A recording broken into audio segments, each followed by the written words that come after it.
이 시간에 주시는 하나님의 말씀은 느헤미야 2장 12절부터 18절까지의 말씀입니다.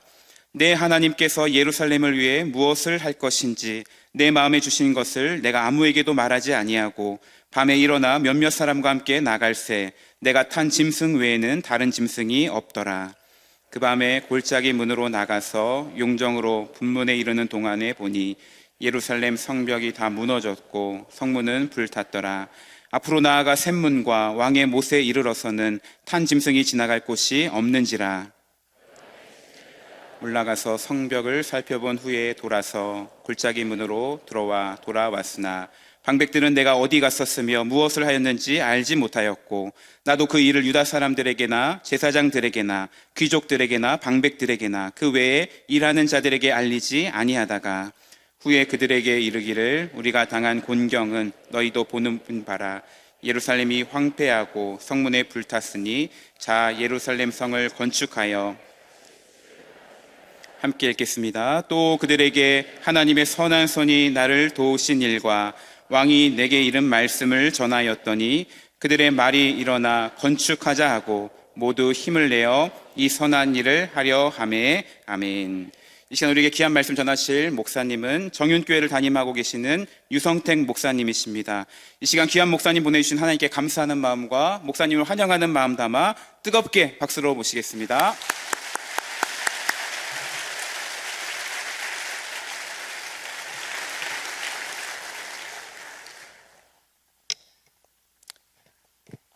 우리 존경하는 오정호 목사님, 또 귀하게 함께 신앙생활하고 계신 우리 성도 여러분들, 또 이렇게 함께 은혜 나눌 수 있도록 말씀의 강단을 허락해 주셔서 너무 감사합니다. 저는 서울 지역에 있긴 하지만 서울이든 경기도든 대전이든 우리는 모두 다 동일하게 하나님 나라를 만들어가는 교회죠. 오늘 또 우리 암송을 하고 있는 훈련생들, 또 찬양하시는 분들 보면서 가슴이 굉장히 벅찼습니다. 야, 이곳에 진짜 하나님의 나라가 만들어지고 있고 예수님의 제자들이 세워지고 있구나, 그런 생각을 했습니다. 하여튼 여러분들 2학기 다시 시작하는데 암송도 또 해야 되고 그래도 할 일도 많습니다. 고되긴 하겠지만 하나님이 여러분들에게 힘 주실 줄로 믿습니다. 여러분, 이런 수고의 시간들 결코 헛되지 않고요, 여러분의 영혼 속에 뿌리처럼 남을 거예요. 이제 방학을 지나서 2학기를 시작을 하는 이 시점에 다시금 새로운 각오가 우리에게 좀 필요한데요, 우리가 어떤 제자가 될 것인가. 저는 첫 번째는 이런 생각을 해요. 제자는 천국복음 배우는 사람이다. 맞죠? 그죠? 마태복음 13장에 보면 천국의 제자된 서기관이라는 표현이 나오는데, 천국에서 서기관처럼 똑똑한 하나님의 일꾼들, 그들은 옛것과 새것을 때에 맞춰 꺼내 말씀을 본다라는 구절이 있어요. 훈련생이 어떤 사람인가? 천국복음을 배우는 사람이죠. 또 예수님과 동거동락하는 사람 아니겠습니까?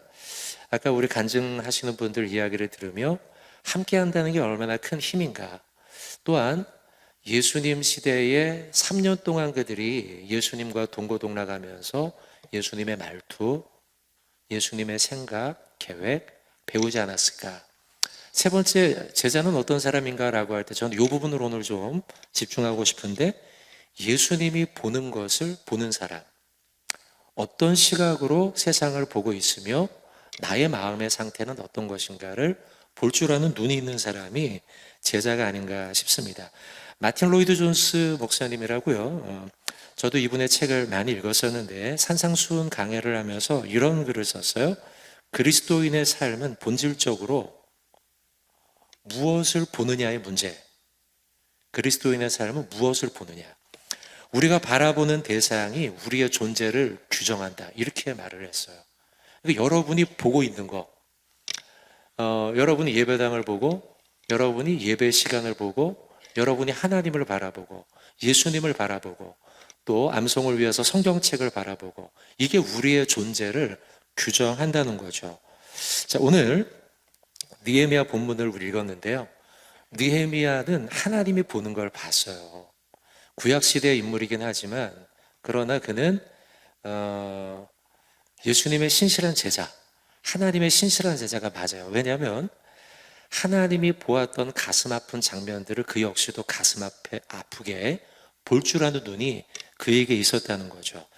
자, 느헤미야는 우리가 알다시피 외국에서 생활하면서 멀리 타국을 그리워했고 타국에서 예루살렘 성벽이 다 무너진 것에 대해 가슴 아파했어요.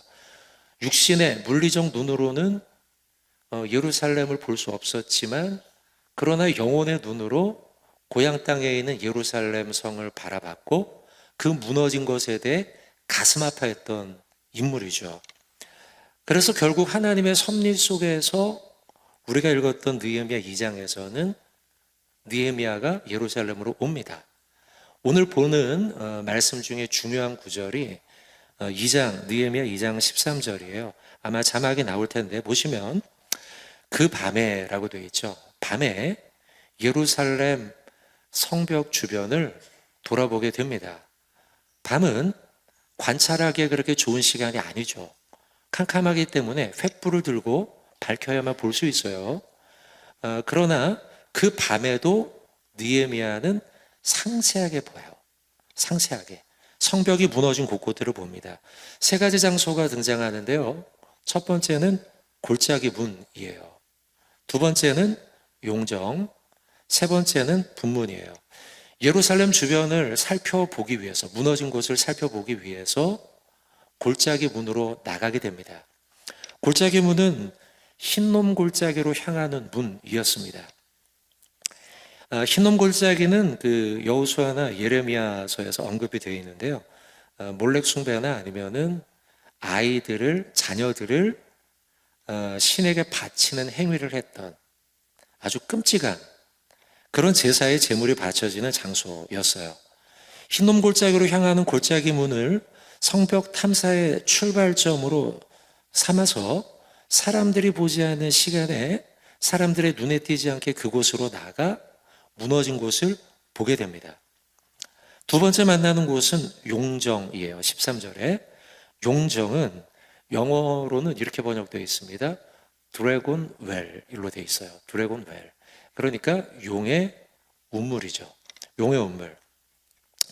흰놈 골짜기 문에서 대략 한 남쪽으로 한 200m 정도 내려온 지점이에요. 흔히 불리기에는 세탁자의 운물로 불리던 곳입니다. 그러니까 아마도 여기서 사람들이 예루살렘 성 안에서 나와서 빨래를 할 때 이 운물에서 빨래를 했을 가능성이 높죠. 근데 이 지역에서 과거에 어떤 사건이 있었느냐?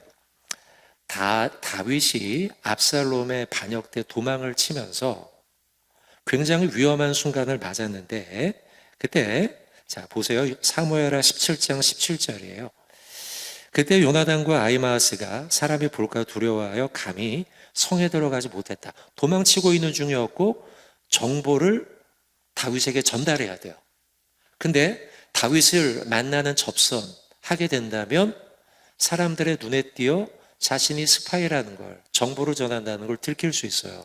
그래서 직접 만나지 못하고 지금 우리가 보고 있는 드래곤웰, 용정에서 만나 정보를 전달해요. 결정적 정보였죠. 이 일로 인해서 다윗은 살아나긴 합니다. 어쨌든 용정이라는 곳에 느헤미야가 당도하는데 이곳은 어떤 장소냐? 사느냐 죽느냐가 걸려있는 첩보전이 벌어지는 장소라는 거예요. 아까 첫 번째 지나왔던 장소는 기억하십니까? 네, 첫 번째는 흰돔 골짜기의 문이었잖아요. 골짜기 문은 거기서는 아이가 죽어나가던 장소. 자, 공통점이 있어요. 두 번째 봤던 장소 드래곤웰, 용정은 사느냐 죽느냐 첩보전이 펼쳐지고 있는 장소예요. 지금 느헤미야의 동선을 보고 있는 겁니다. 그리고 세 번째로 당도한 곳은 한번 성경 느헤미야 2장 13절을 다시 한번 보여줄 수 있을까요? 세 번째는 어디입니까? 용정을 지나 분문입니다. 본문이 아닙니다. 분문의 뜻이 뭔지 혹시 아시겠습니까? 저녁 먹은 지 얼마 되지 않았는데 영어로 하면 이렇게 됩니다. 덩 게이트. 우리나라 말로 죄송합니다. 똥문입니다. 똥문. 왜 똥문일까요? 왜 분문이었을까요? 그 장소가요? 그러니까 지금 북쪽 골짜기에서 골짜기 나가는 그 골짜기 문이죠. 흰동 골짜기 문에서 남쪽으로 내려와서 용정을 지났어요. 별로 좋지 않죠, 여기도요. 근데 더 내려와서 만난 장소는 분문이에요. 왜 예루살렘 성벽 주변에 이런 곳들을 지나가게 됐고 이런 곳이 여기에 있었을까? 분문은 과거부터 생활 쓰레기뿐만이 아니라 희생 제물들 있죠? 소, 양. 이들의 짐승의 배설물들이 여기에 버려졌던 것이죠. 부동산 가격이 어떻겠습니까? 짐작컨대 좋지 않을 겁니다. 굉장히 싼 동네였겠죠. 그러면 그 동네에 어떤 사람들이 살았을까요? 대단히 가난하던 최하층민들이 그곳에 살았을 겁니다. 오늘 저와 여러분들이 느헤미야 지금 2장을 보면서 세 장소를 봤어요. 그 이 세 장소는 북쪽에서 시작해서 내려오는 남쪽 동선이었는데 밤중에 느헤미야는 예루살렘 성벽이 얼마나 황폐한지를 보고자 했던 거예요. 본인이 보고자 했던 대로 실제로 확인을 해보니 가는 곳곳마다 기록된 세 곳이 모두 다 사느냐 죽느냐, 내 아이가 사느냐 죽느냐, 그게 고향 땅의 상태. 용정 첩보전이 펼쳐지고 빠른 시간에 정보가 오가면서 다윗이 살 수도 있고 아니면 압살롬이 살 수도 있고 흥왕하느냐 망하느냐의 장소. 그리고 세 번째 분문, 최하층민이 살면서 더러운 냄새가 나고 그리고 사람들이 살기 원치 않는 동네. 느헤미야가 지금 고국으로 돌아와서 발견한 현장의 결과는 황폐한 황무한 땅이었다는 겁니다. 아까 우리가 13절을 봤는데요. 13절의 중간에 보면 이런 단어가 나와요. 용정으로 분문에 이르는 동안에 보니라는 단어가 나와요. 보니라는 단어는 오늘 그 히브리어 원어상에서는 소베르입니다. 소베르. 원래는 보다라는 단어가 라입니다. 라라는 단어는 이제 우리 목사님들 많이 계신데요. 신대원 가면은 기본으로 외우는 단어입니다. 기본 단어들 막 시험 보고 하거든요. 제 소개 좀 하면은요. 저는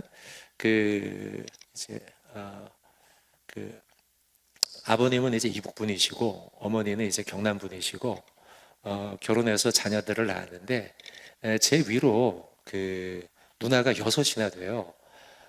그리고 아들이 없었어요.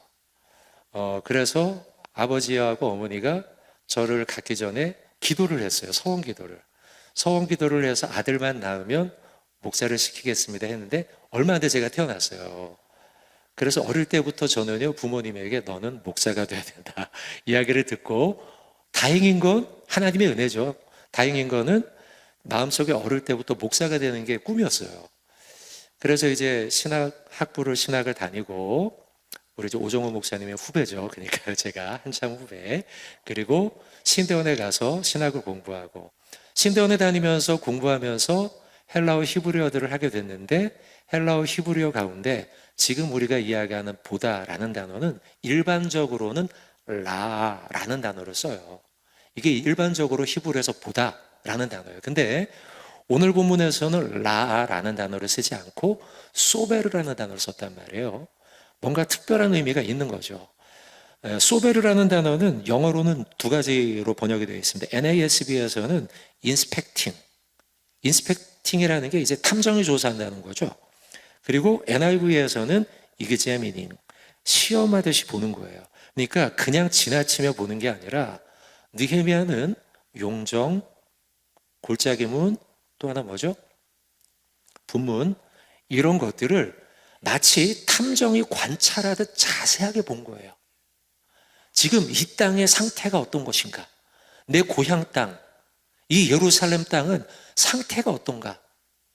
근데 상태를 들여다보니 황폐한 땅이었다는 거죠.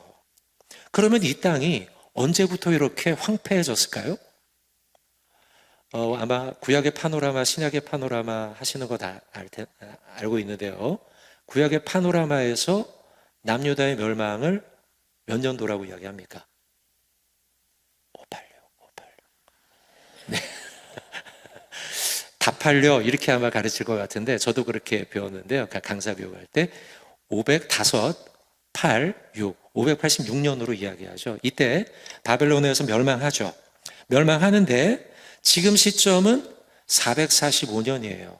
빼기 하면 대략 140년 전입니다. 그러니까 예루살렘이 황폐해지게 된 시점은 느헤미야의 시점에서 무려 140년 전이란 말이에요. 그러면 이전에는 물론 이걸 다시 복원하려는 시도가 한두 번 있긴 했지만 140년이 흐르는 동안 이 땅이 황폐해진 걸 사람들이 몰랐을까요? 알았겠죠. 봤겠죠. 이미 알고 있죠. 그러나 그들은요, 인스펙팅, 소베르 하지 않은 거예요.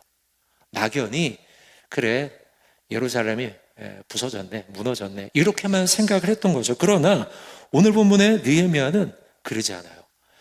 밤중에 그것을 보기 어려운 밤, 그 시간에 골짜기 문, 용정, 분문을 지나면서 그 무너져 있는 성벽을 보며 가슴을 치며 아파했던 거예요. 가슴을 치며. 여러분, 오늘 설교의 메시지 결론부터 먼저 말씀드리죠. 우리도 이런 눈이 필요하다는 거예요. 무너진 나의 영적인 땅, 무너진 나의 가정의 땅, 나의 무너진 직장의 땅, 나의 영적인 상태의 땅, 이걸 바라보면서 느헤미야와 같은 가슴 아파하는 마음이 우리에게 필요하다는 거죠. 엘리야가 그렇습니다. 열왕기상 18장 30절 31절인데요. 두 구절입니다. 한번 같이 읽어보겠습니다. 엘리야가 모든 백성을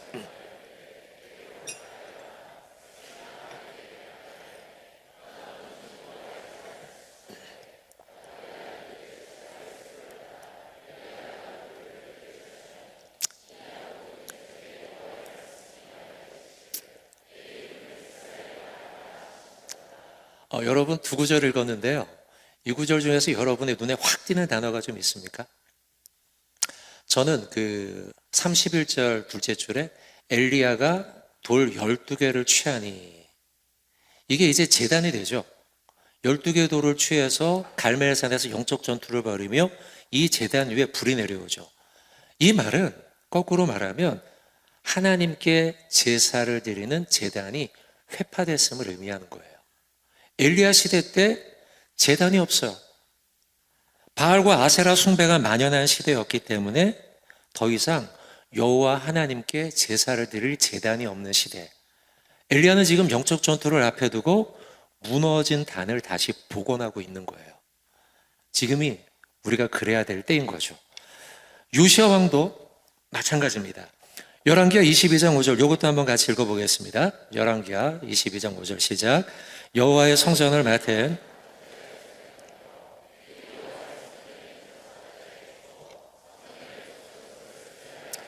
아시는 대로 요시야는 종교개혁을 이룬 인물이죠. 그때 제일 먼저 한 게 무너진 성전을 보수하는 일이었어요. 성전을 보수하지 않았어요. 많은 왕들이 자기가 왕이 되고 난 다음에도 성전이 무너졌 봤음에도 불구하고 소배를 하지 않은 거죠. 그래서 성전개혁과 성전 보수가 이루어지지 않았는데 요시야는 성전을 보수하죠. 그 사이에서 뭘 발견하느냐? 열왕기하 22장 8절에 대제사장 hil기야를 통해서 율법책을 발견했다라고 기록합니다. 이 말씀은 다른 말로 이야기하면 새로 쓴 게 아니에요. 지금요, 율법책을 새로 쓴 게 아니라, 복사본을 새로 만든 게 아니라 잃어버린 것을 다시 찾은 거예요. 그 전 왕까지는 잃어버린 것조차도 아마 몰랐을 거라고. 왜요? 그다지 관심이 없으니까요. 왜 12개 돌이 회파된 걸 다시 복원하지 않았을까요? 알고 있음에도 불구하고 그다지 관심이 없으니까요. 여러분, 사람은 아까 우리가 그 마틴 로이드 존스의 얘기처럼 보는 게 우리의 존재를 규정해요. 뭘 보고 있느냐, 그 사람이 뭘 보며 사는가, 이게 내가 어떤 사람인가를 규정한단 말이죠.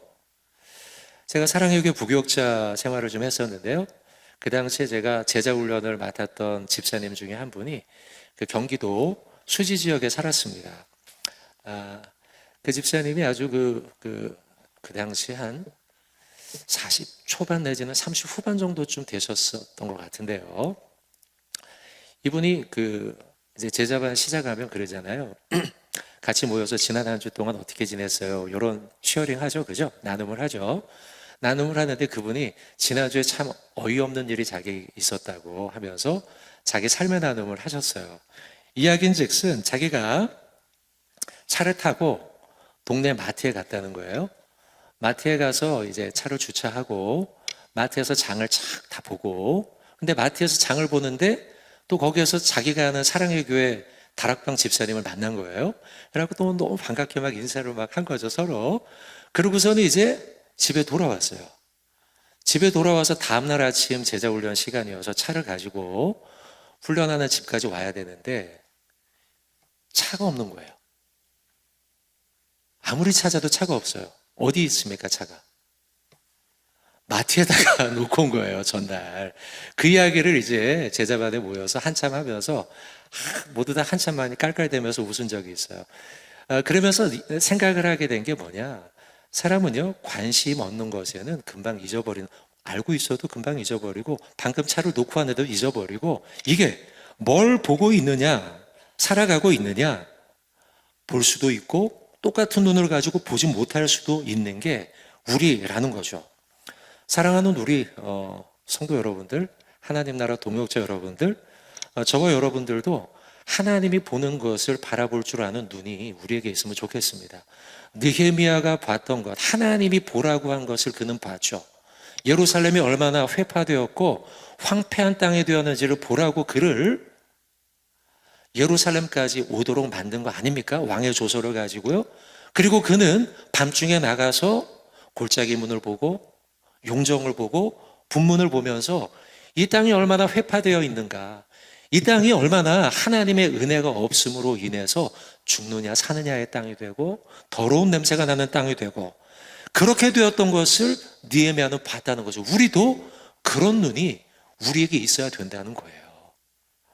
많은 사람들은 나는 괜찮아 라고 생각합니다.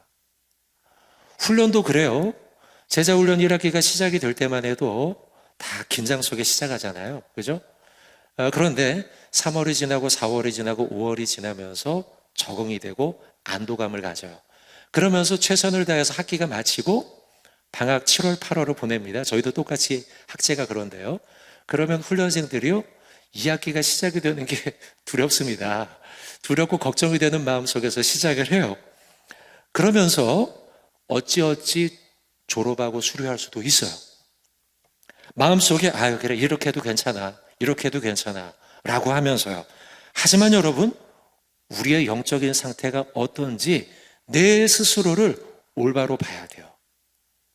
이 정도면 괜찮겠지가 아니라, 그래 나의 땅은 느헤미야가 보았던 것처럼, 내 영적인 상태는 느헤미야가 보았던 것처럼, 내 마음의 상태와 심리와 영적인 상태는 느헤미야가 보았던 것처럼 나는 과연 온전한가? 나는 과연 건강하고 윤택한가?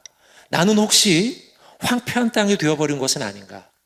이 학기를 시작하며 우리가 다시 한번 내 마음의 밭을 다시 한번 바라봐야 된다는 것이죠.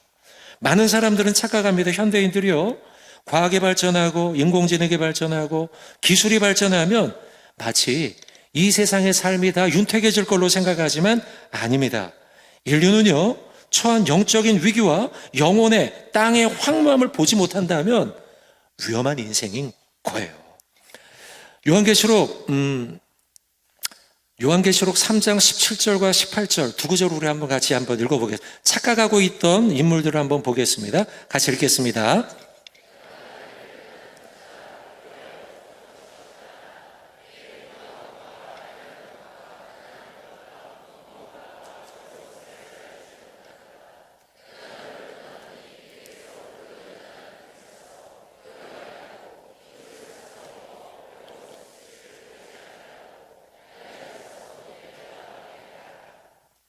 여러분, 라오디게아 교회는 자기의 영적인 상태, 마음밭을 제대로 보지 못한 거죠. 보시면 나는 부자다 얘기하고 부요하다, 부족한 게 없다. 나는 그렇게 생각했지만 그러나 하나님의 평가는 다르잖아요. 너는 공고해, 너는 가난한 자야, 벌거벗은 것을 너는 알지 못하고 있어 라고 말함으로써 그들이 얼마나 황폐한 땅인지에 대해 경고하고 있는 거예요. 이 학기를 시작하며 우리 훈련생 여러분들의 마음밭을 다시 한번 기경해야 될 줄로 믿습니다. 다시 한번 새롭게 변화하고 성장하고 성숙해 갈 수 있도록 나를 다시 일깨워야 됩니다. 때때로 여러분, 불편한 것이 우리를 성장시켜요. 불편한 것이. 마이클 이스터라고 하는 사람이 쓴 편안함의 습격이라는 책이 있습니다. 편안함의 습격. 이 책에 이런 말이 있어요. 학자들은 불편함이 우리를 수많은 육체적, 정신적 문제로부터 보호해 준다는 사실을 속속 밝혀내고 있다. 그러니까 불편함이 오히려 우리에게 도움이 된다는 거죠. 계속해서 비만, 심장병, 암, 당뇨병, 우울증, 불안은 물론 삶의 의미와 목적을 느끼지 못하는 것과 같은 정신적인 문제도 불편함이 그것을 회복시킬 수 있다. 이런 이야기를 하는 거죠. 여러분, 사실 우리가 살고 있는 이 현대 사회 어느 때보다 안락한 시대 아닙니까? 사계절 내내 일정한 온도를 유지하는 실내. 저도 올해 참 에어컨 많이 틀었습니다. 많이 틀고 아마 여러분들도 그러셨을 거예요. 집 안에 들어가면, 물론 밖에서 운동하면 덥지만 실내로 들어가면 시원하잖아요. 편안하잖아요. 또 배고픔을 느낄 틈조차 없는 풍요로운 식탁, 그리고 현대의학이 선사한 긴 수명. 우리의 일상에는요, 생존을 위협할 만한 위험이나 도전이 거의 없어요. 지난 한 주 돌아봐도 불편함이 별로 없어요. 그런데요, 이러한 편안함, 안락함이 우리에게 과연 건강과 행복을 가져다 주었을까? 여기에 의문을 제기하는 글이 바로 이스터의 책이었던 거예요. 이 마이클 이스터는 답을 찾기 위해서 알래스카의 북극이라든지 히말라야라든지 볼리비아 정글이라 곳곳을 찾아다녔다는 거예요. 그리고 많은 사람들을 만나면서 그가 내린 단순한 결론은 인간의 삶을 진정으로 최적화시키는 열쇠, 우리의 삶을 정말 행복하게 만드는 열쇠, 그것은 편안함 속에 있지 않고 오히려 불편함 속에 있다라는 결론이에요. 편안함은 우리를 보호해주는 동시에 나를 나약하게 만드니까요. 그러나 불편함은 다시금 잃어버린 감각을 깨우고 삶의 의미를 되찾게 하는 자극제가 될 수 있다라는 거예요. 우리의 땅이 황무한 땅, 만약 방학 동안에 왜 우리가 영적인 상태가 더 그 훈련 받을 때보다 좀 뒤쳐져, 글쎄 여러분 아닐지 모르겠는데 우리 교회 훈련생들은 좀 약간 그런 것도 있더라고요. 방학 때 어떻게 지냈어요? 방중 모임을 해보면, 아유 목사님, 방학 시작할 때만 해도요, 빨리 숙제 다 끝내고 또 새벽 기도도 빠짐없이 나오고 이래야죠 했는데요, 한 2주 3주 지나니까 잘 안 되더라, 이렇게 말씀하시는 분들이 있으시더라고요. 여러분은 한 분도 그런 분이 없으시죠? 네. 근데 왜 그렇습니까, 여러분? 결국 편안함과 안락함이죠. 편안함과 안락함에 취해가는 거죠. 근데 그 편안함과 안락함이 나의 영적인 상황에, 나의 영적인 땅에 풍요로움을 줍니까? 아니라는 거죠. 저도 제자훈련을 시킨 지 벌써 오래됐는데요. 부교육자 시절부터 시작해서 담임 목회하면서 했는데 사실 제자훈련 힘든 시간입니다. 저희도 어제 사역반을 이제 첫 번째 모임, 사역반 모임 했는데, 사역훈련생들에게 로마서 8장 암송을 다 해라 이렇게 해서 이제 한 명씩 시킬 수도 있다 이렇게 해가지고 겁을 팍팍 줘가면서, 그러다가 나중에는 좀 타협해서 5명씩 조로 묶어가지고 발표를 했습니다. 얼마나 힘들었는지요. 근데요, 끝나고 난 다음에 그분들의 표정이 어떨 것 같아요? 한박 웃음이에요. 그 성취감과 그 불편함 속에서 이뤄낸 내 영적인 땅의 이 풍요로움을 발견하는 거죠. 여러분, 제자훈련의 과정은 편안한 길은 아닙니다. 목회자 역시도 훈련을 시키는 일 힘들고요, 훈련생 역시도 훈련을 받는 것 힘든 일이에요. 그러나 그 불편함 속에서 우리의 영적 근육이 튼튼해지는 거예요. 할렐루야.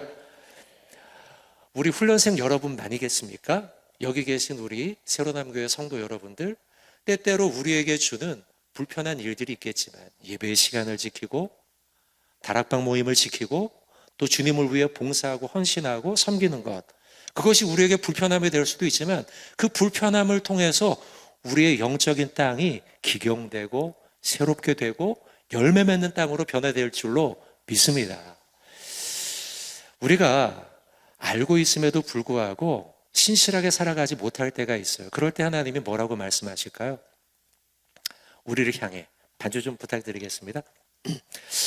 우리를 향해 하나님이 뭐라고 말씀하실까? 너 왜 이렇게 못하니? 너 왜 그거밖에 못하니? 이렇게 말씀하실까요? 저는 그렇게 보지 않아요. 여러분 가운데 나 이렇게 왜 제대로 못하고 있지? 이럴 수도 있어요. 훈련생뿐 아니고 성도 여러분들도 그럴 수 있어요. 그러나 그렇게 연약한 모습인 우리를 향해서도 하나님은 내가 너를 그래도 사랑해, 사랑해, 사랑해, 이렇게 말씀하실 줄로 믿습니다. 목회자인 저에게도 이 말씀이 참 위로가 되고 힘이 됐어요. 제가 방학 동안에 차를 타고 다니면서 즐겨 들었던 찬양인데요. 우리 한번 찬양하고 기도하고 말씀 맺으려고 하는데, 찬양 가사가 이렇습니다. 아무런 자격도 없는 나를 위해, 아무런 소망도 없는 나를 위해 하나님이 말씀하십니다. 사랑한다, 사랑한다, 사랑한다. 저는 이 가사가 참 좋았습니다. 똑같은 단어인데요, 이 작곡하신 분, 작사가분이 이걸 3번이나 반복했어요. 사랑한다, 사랑한다, 사랑한다. 그러면 우리가 그 음성을 듣고 어떤 훈련생으로, 예수님의 제자로 변해야 될까요? 이제 나는 옛사람이 아닙니다. 사망에서 건지신 주님의 자녀이고 제자이니 그 한없는 주의 사랑 안에서 기쁨으로 주님을 따라가겠습니다. 이게 우리의 고백이 돼야겠죠. 아실 수도 있고 모르실 수도 있는데 아시면 따라 하셔도 되고요, 모르시면 아는 것처럼 따라 하시면 되겠습니다. 한번 합시다. 찬양하고 우리를 향해 부르시는 그 음성 듣고 기도합시다. 아무런 자격도 없는 나를 위해, 아무런 소망도 없는 나를 위해 사랑한다, 사랑한다, 사랑한다 말하시네. 이 낮은 날 위해. 한 번 더 합시다. 아무런 자격도 없는 나를 위해, 아무런 소망도 없는 나를 위해 나를 향해 사랑한다, 사랑한다, 사랑한다 말하시네. 이 낮은 날 위해 이제 나는 옛사람 아니요, 사방에서 건지신 주의 자녀이니 그 한없는 주의 사랑 안에 기쁨으로 걸어가겠네.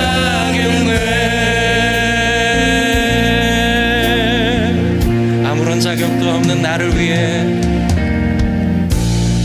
아무런 자격도 없는 나를 위해, 아무런 소망도 없는 나를 위해, 아무런 소망도 없는 나를 위해 주님이 여러분들을 향해 말씀하십니다.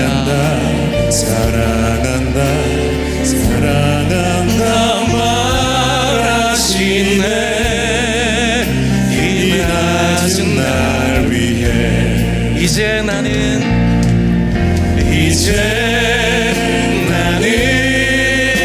옛사람 아니요, 사망에서 건지신 주의 자녀이니 그 한없는 주의 사랑 안에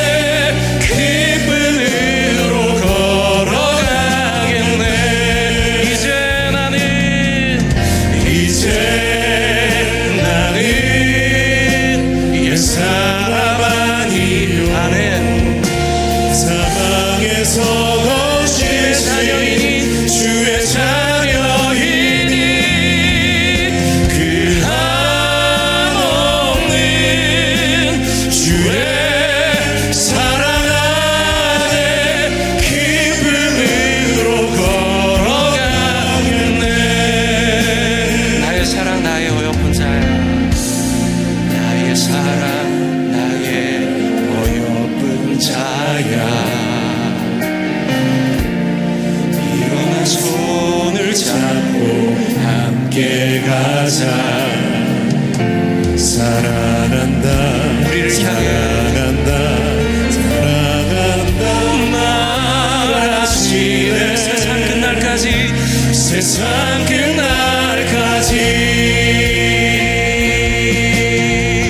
이제 나는 옛사람 아니요 이제 나는 옛사람 아니요 사망에서 건지신 주의 자녀이니 한없는 주님의 사랑 안에 사랑 안에 기쁨으로 우리를 사랑한다 말씀하시는 주님 향해 손 높이 들고 경배합시다. 이제 나는 옛사람 아니요 사망에서 건지신 주님의 자녀이니 주의 자녀이니 그 한없는 주의 사랑 안에 기쁨으로 걸어가겠네. 자, 우리 눈을 감고 목소리로 고백합시다. 이제 나는 옛사람 아니요 사망에서 건지신 주의 자녀이니 그 한없는 주의 사랑 안에 기쁨으로 걸어가겠네. 할렐루야. 자, 우리 눈 감고 같이 기도합시다. 우리 훈련생들, 하나님 내 마음의 영적 상태를 보게 하시고 주의 사랑, 너가 아무리 그렇게 부족해도, 내가 아무리 그렇게 부족해도 나는 너를 사랑한다, 사랑한다, 사랑한다. 그러니 우리가 어떻게 살아야겠습니까? 이제 나는 더 이상 옛사람이 아닙니다. 나는 세상을 바라보는 사람이 아니라 하나님이 바라보는 것을 바라보는 예수님의 제자가 되기를 원합니다. 주님, 나를 인도하여 주시고 황폐했던 내 영적 땅이 기경되게 하시고 회복되게 하시고 주님의 열매를 30배, 60배, 100배를 맺는 귀한 땅이 되도록 주님 나를 인도하여 주시옵소서. 자, 여러분들 저를 따라 같이 기도합시다. 주여 은혜를 주옵소서. 주여 주님을 바라보게 하여 주옵소서.